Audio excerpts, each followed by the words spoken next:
First to vote in his hometown Texas precinct this morning, telling everyone he voted a straight Democratic ticket.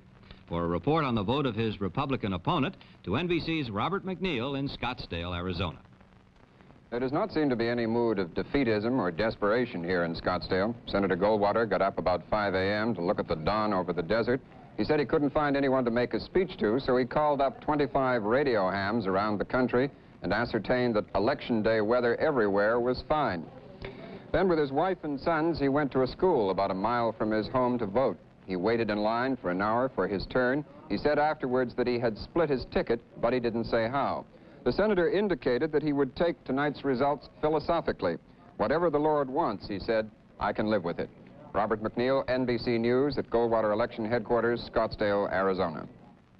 Some of the polls here in the east begin to close less than 2 hours from now. Already some widely scattered vote returns are being fed into the huge machines here at NBC's Election Central, the largest, most highly organized.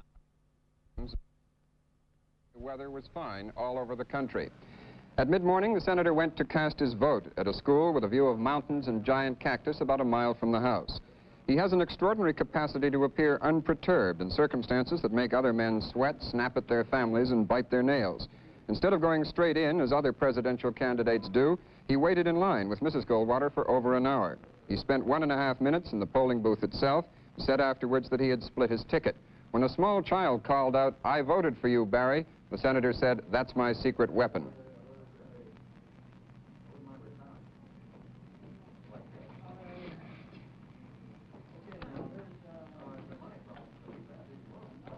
Did you have any trouble deciding who to vote for, Senator? Oh, it took a little thought. Loyal Connecticut friend. Sure. He's the best booster you ever could have. This afternoon, the senator went for a long walk by himself in the desert. Then he passed some time in one of his favorite hobbies, transplanting a specimen of cactus from his wide collection of many cactus varieties.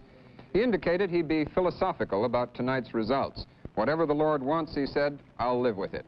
Robert McNeil, NBC News at Goldwater Election Headquarters, Scottsdale, Arizona. Dinner at this hour. He's at the LBJ Ranch, 65 miles from this municipal auditorium in Austin. This is the White House News Center for tonight's operation. It's here that Mr. Johnson is expected to make an appearance later this evening or sometime early tomorrow morning.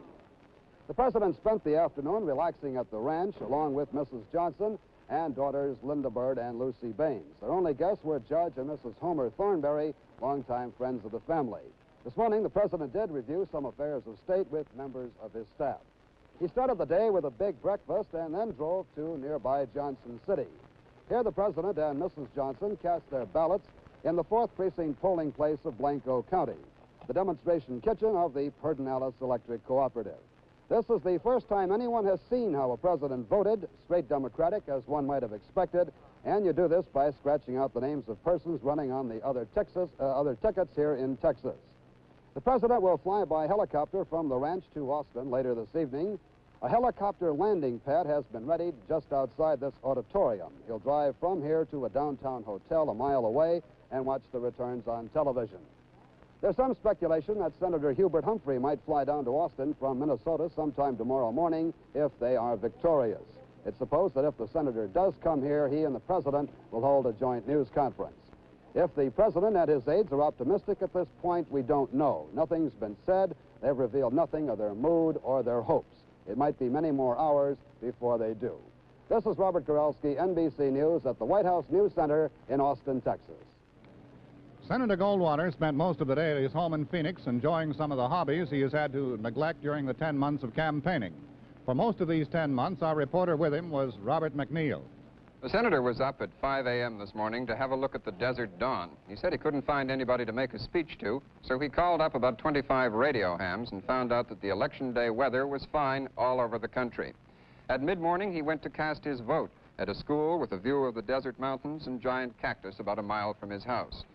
He has an extraordinary capacity to appear unperturbed in circumstances that make other men sweat, snap at their families, and bite their nails.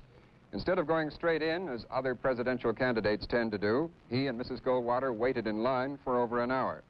He spent 1.5 minutes in the polling booth itself, and he said afterwards that he had split his ticket. When a small child in the crowd called out, I voted for you, Barry, he said, that's my secret weapon.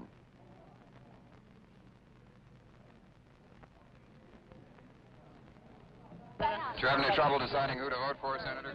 Oh, it took a little thought. Loyal Connecticut friend. Sure. This afternoon, the senator went for a long walk by himself in the desert. Then he spent some time in one of his favorite hobbies, transplanting a specimen of cactus from his many varieties that go to form his cactus garden. He indicated he'll be philosophical about tonight's result.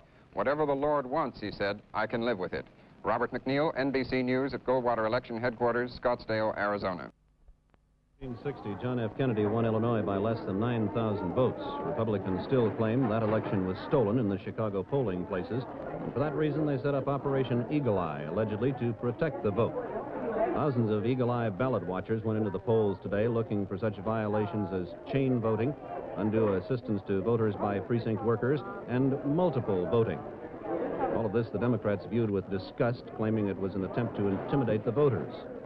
Eagle Eye recruits also patrolled certain wards of the city in mobile units equipped with two-way radios, ready to pounce on the nearest irregularity. Address 1921, direction south, Blue Island. Democratic Precinct Captain Otto Spoller, his sister-in-law, goes into booth with almost all voters and votes for them. Spanish-speaking neighborhoods, go ahead.